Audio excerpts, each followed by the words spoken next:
This program was produced in partnership with the Louisiana Purchase Bicentennial Committee of Arkansas, supported in part by a grant from the Arkansas Humanities Council, the Department of Arkansas Heritage, and by the Arkansas Secretary of State's Office.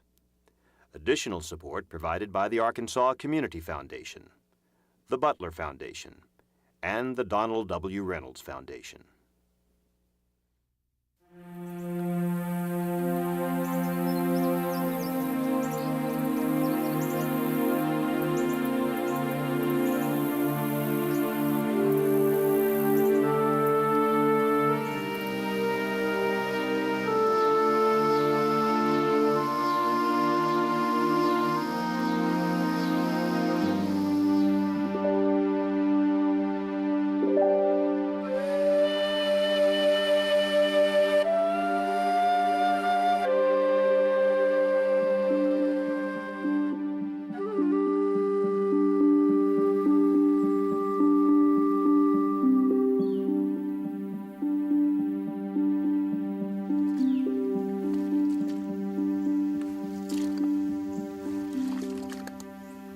It started here.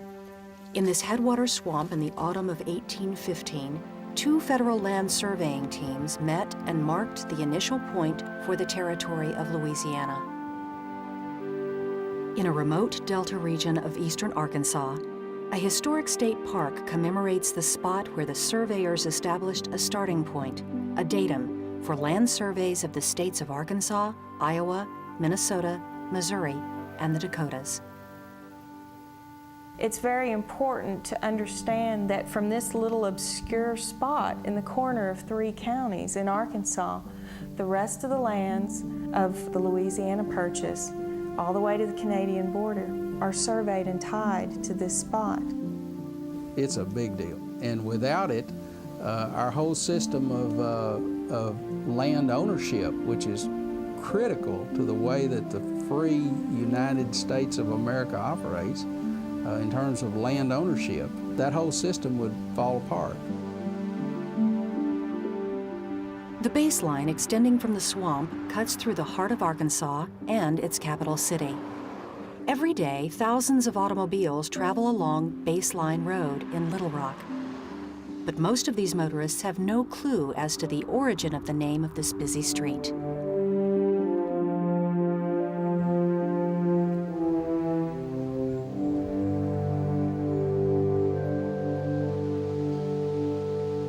For more than 100 years, the survey marker lay hidden and forgotten underneath the leaf litter of the same tall cypress trees where the surveyors camped.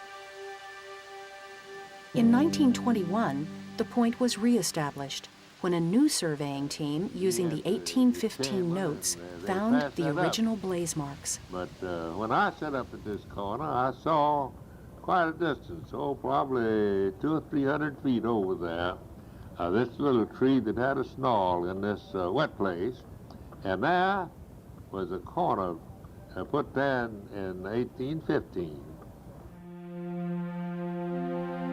A monument erected in 1926 by the Daughters of the American Revolution recognizes what has become an obscure footnote in American history. The park is off the beaten path, and like the story it honors, is not well known. At times, the granite headstone can barely be seen because for much of the year, it's submerged in swamp water. The reason they came together here is an accident of geography. You needed a datum point, a starting point for the surveys. And the two most fundamental, biggest, most stable landmarks in general that you could find in that area were the mouths of those two rivers.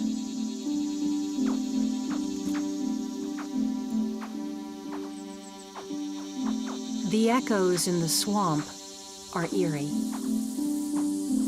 The sights and sounds of this place look and sound exactly the way they appeared to those federal land surveyors back in 1815.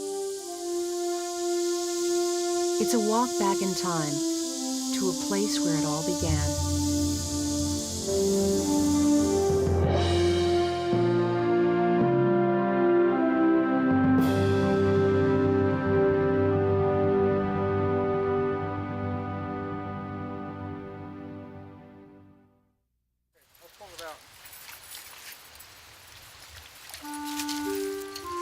The surveyors began their job 12 years after President Thomas Jefferson approved the purchase of Louisiana from Napoleon's France.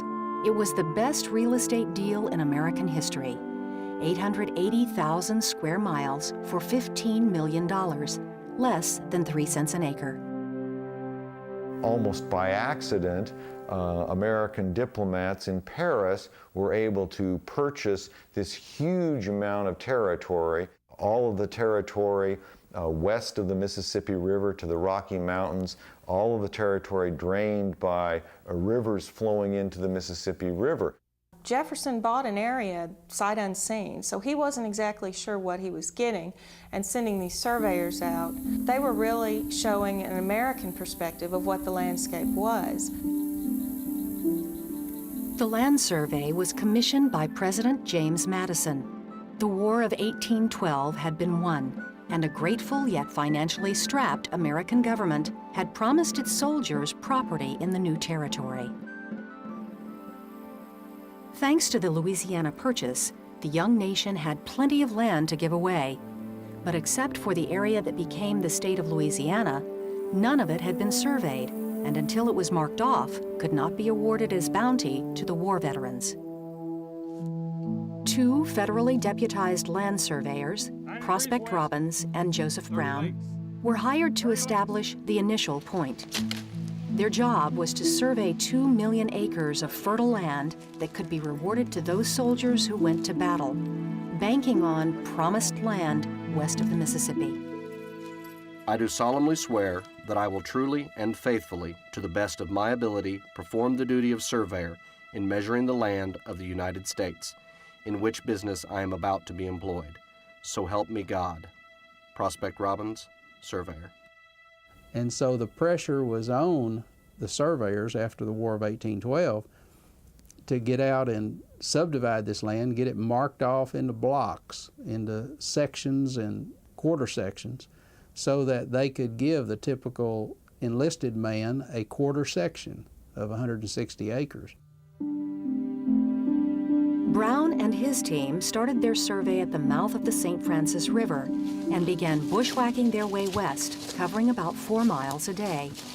They crossed the hilly country of Crowley's Ridge and into the Cypress Tupelo wetlands. Robbins and his team began tramping north from the mouth of the Arkansas River. They slogged through sloughs and bayous and crossed the meandering Mississippi River 6 times. They hacked their way through thickets and briars, fending off cottonmouth snakes and mosquitoes. At night, they slept in tents in the dense wilderness. The crews consisted of the surveyor, an axeman, 2 chainmen, a tree blazer, a cook, and a game hunter. For their labor, each team was paid $2 a surveyed mile and paid only when the job was done. The most fundamental piece of equipment they used was the compass. And the compass gave them direction, because without direction you're lost. The 66-foot chain is a very ingenious system in that it divided the mile into 80 pulls of the chain. Chain! They had to blaze the trees, mark the lines, and record the trees as they went through. They recorded essentially every piece of information that they could assemble about the geography and the terrain and the conditions of the land. October 27th, 1815. This mile over very low lands, mostly canebrake, the growth, cottonwood, sweet gum, and other lowland timbers. But a hurricane has passed over the last 1/2 mile and left scarcely a tree of any sort standing. Joseph Brown, Surveyor. Wetlands encompassed about 80% of the land they crossed over. It was a country abundant in black bear and huge flocks of birds later hunted to extinction. The passenger pigeon, and the Carolina parakeet. The Carolina parakeet actually resembled a parrot, very large beak. It had brightly colored feathers that were green and yellow that American Indians and settlers both coveted and used in their hats and used for decoration. If they would shoot one of these birds, then the other birds would flock to it. And so it was very easy to get rid of a whole flock of birds.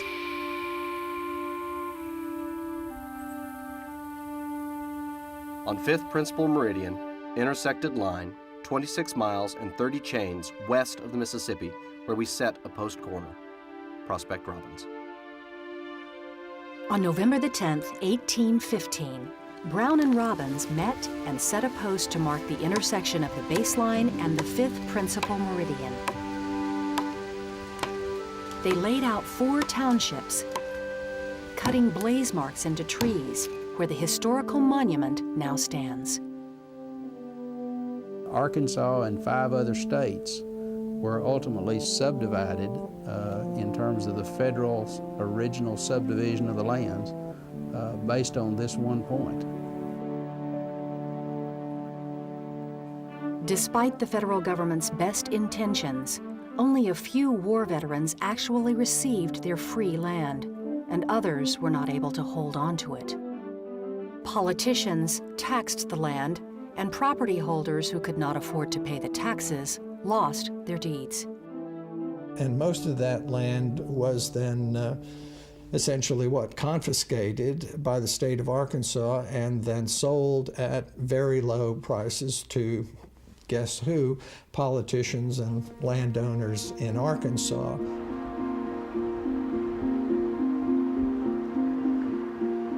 Before the survey, Americans in the East first began reading about the land that would become Arkansas from published reports of a journey by 2 Scottish immigrants who explored a river known as the Washita.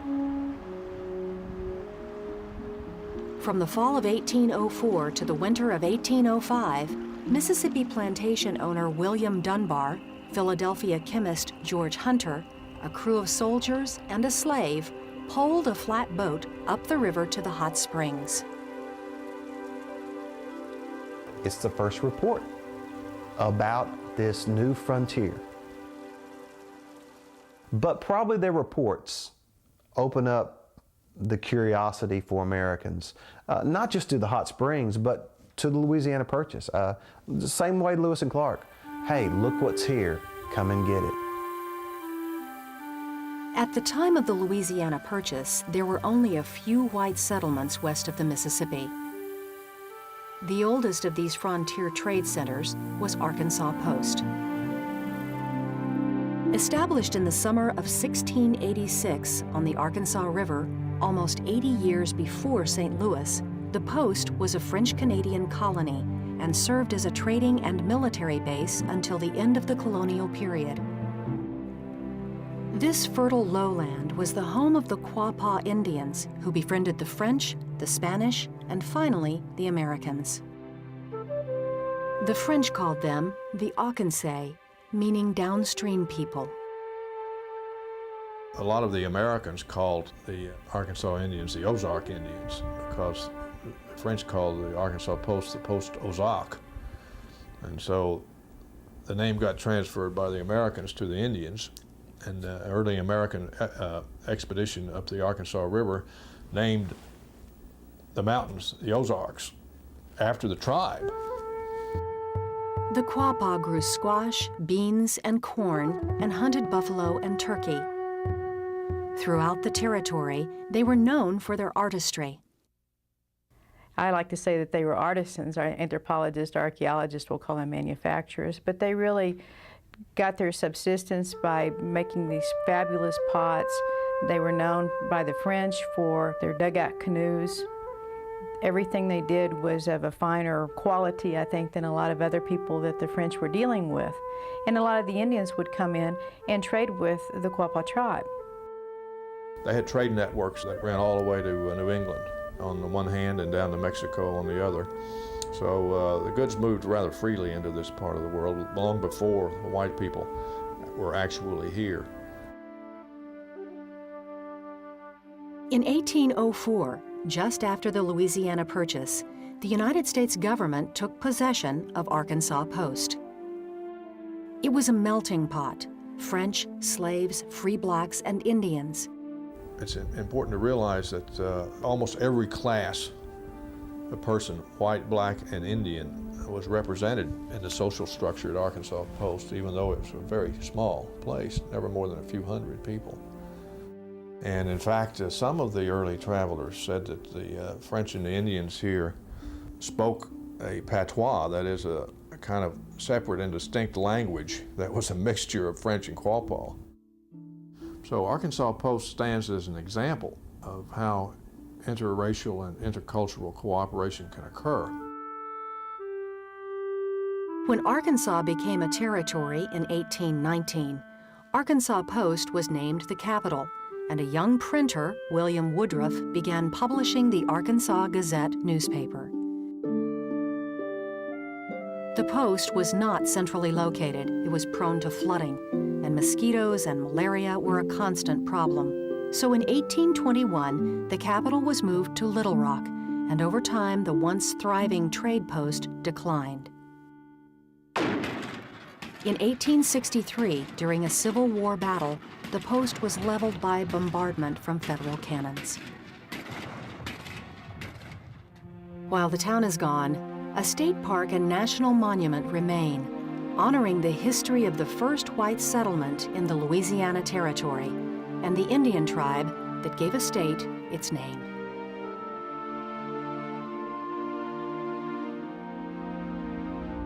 In the early morning hours of December 16, 1811, 4 years before the land survey, the most catastrophic earthquake in North American history shook northeast Arkansas, southeast Missouri, and western Tennessee. The ground split open, creating 20-foot deep cracks that ran 5 miles long. The banks of the Mississippi collapsed. Trees bowed over, and sand and gases poured out of the earth. It was of enormous power. Church bells rang in Charleston, South Carolina. It was felt in Boston. It was felt in the southernmost province of Canada. It was felt in New Orleans. The land ripped apart by the New Madrid earthquake was occupied by a few thousand Cherokee Indians. A Cherokee prophet by the name of Skakwa, which means the swan, was very active in promoting the idea that the quake was a sign from the Great Spirit or the gods that Indians had gone wrong in trying to assimilate with whites. Warned by the prophet that another quake was coming to punish white pioneers, the Cherokees moved southwest and settled in the Arkansas River Valley near the foothills of the Ozark Mountains. Here, their culture ran head-on into the Osage Indians. The Cherokee can't find enough game, and they push further to the north and to the west onto the land that the Osage still controlled. And next thing you know, you've got a full-blown war going on out here on the Arkansas River between two groups of people.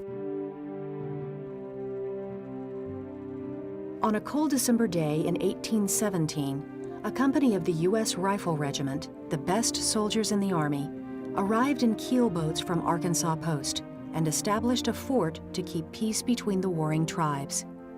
Fort Smith was a small log and stone stockade, hastily built on a bluff overlooking the confluence of the Arkansas and Poteau rivers. It was a lonely and isolated station, never housing more than 130 soldiers. The garrison, consisting of 2 blockhouses and lines of cabins or barracks for the accommodations of 70 men, is agreeably situated. The view is more commanding and picturesque than any other spot of equal elevation on the banks of the Arkansas. Thomas Nuttall, 1819. For about 7 years, from 1817 to 1824, the fort is established. It is successful in its mission. The unique thing about it is, with the exception of a couple of isolated incidents, they don't have to shoot to stop the fighting. This little outpost in the middle of nowhere stopped a war. In 1822, Territorial leaders negotiated a peace treaty between the Osage and Cherokee. 2 years later, the Army abandoned the garrison. Some of the soldiers decided to stay and settle in the Fort Smith area on surveyed land deeded to them as veterans of the War of 1812. The same year the Army left Fort Smith, the Arkansas Territorial Government decided the Quapaw had outlived their usefulness. The Aborigines of this territory, now commonly called the Arkansas, or Quapaws, or Ozarks, do not at this time number more than about 200 warriors. Thomas Nuttall, botanist. They were reduced in numbers, and they were the geographical irritants of the territory.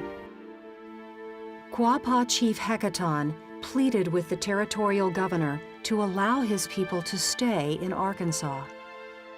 To leave my native soil and go among red men who are alien to our race is throwing us like outcasts upon the world.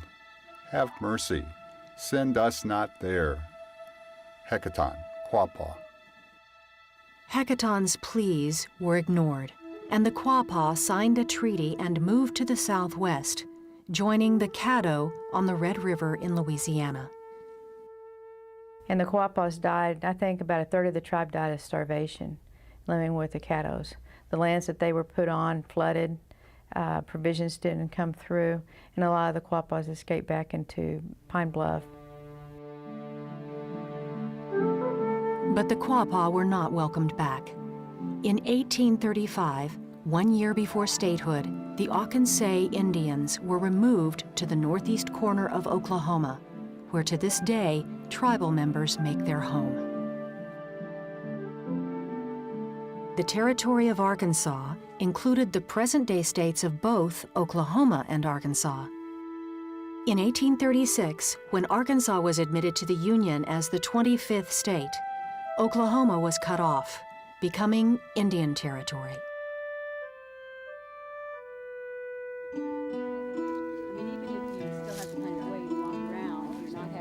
187 years after the original land survey, modern-day surveyor Bill Ruck led a group of history buffs and government officials on an expedition that followed the baseline chained by Joseph Brown and his team in 1815.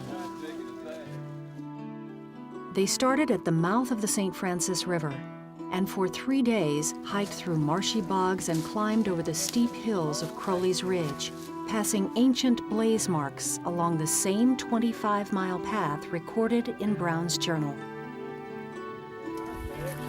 Yeah, now that's what they commented on. They commented on the briars, but they didn't comment on the change in terrain. Now, every now and then they'd say, okay, we're at the bottom of a ravine, or we're at the crest of the ridge, but that's all they'd say. It wasn't like, this is really bad steep in here. Here they are. Oh, yeah, here they're coming this way. Okay, you see it? Located in a rural, out-of-the-way place, the Louisiana Purchase Historic State Park has been preserved as a national landmark.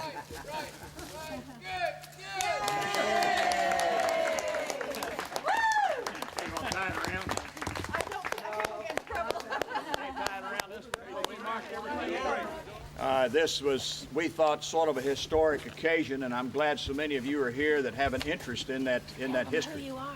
What we just did is accomplish something that can only be accomplished in this part of the world, and that is to be able to walk in the footsteps, literally in the footsteps of a historic journey.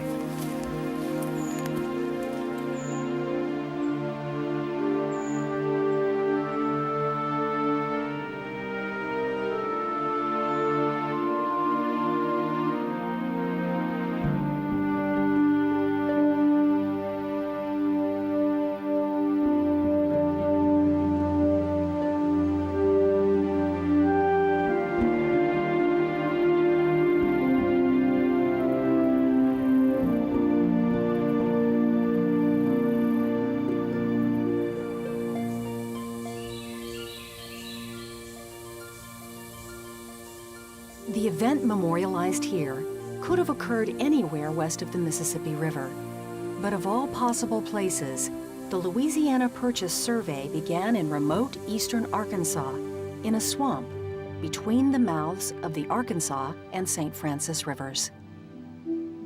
And having established that point, you see, then you could go on and basically continue the survey, essentially of the rest of the country. But you have to have a starting point, and that's what's critical about that spot over there in the middle of that swamp. Lay your line both north and west across this swampy wilderness, from Quapaw land to where Lakota roam. Wheels will turn and time will tell where tribe and settler finally dwell, but for millions yet to come this will be home. Starting here, we will measure all our prairies. Starting here, we'll take stock of all our hills, from the marshes to the mighty Teton Mountains. Chain by chain we'll mark our future, starting here.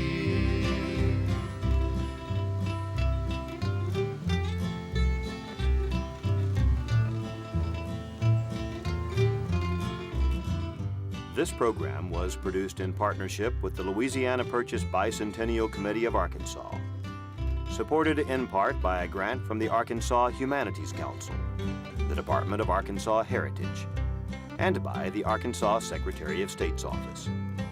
Additional support provided by the Arkansas Community Foundation, the Butler Foundation, and the Donald W. Reynolds Foundation.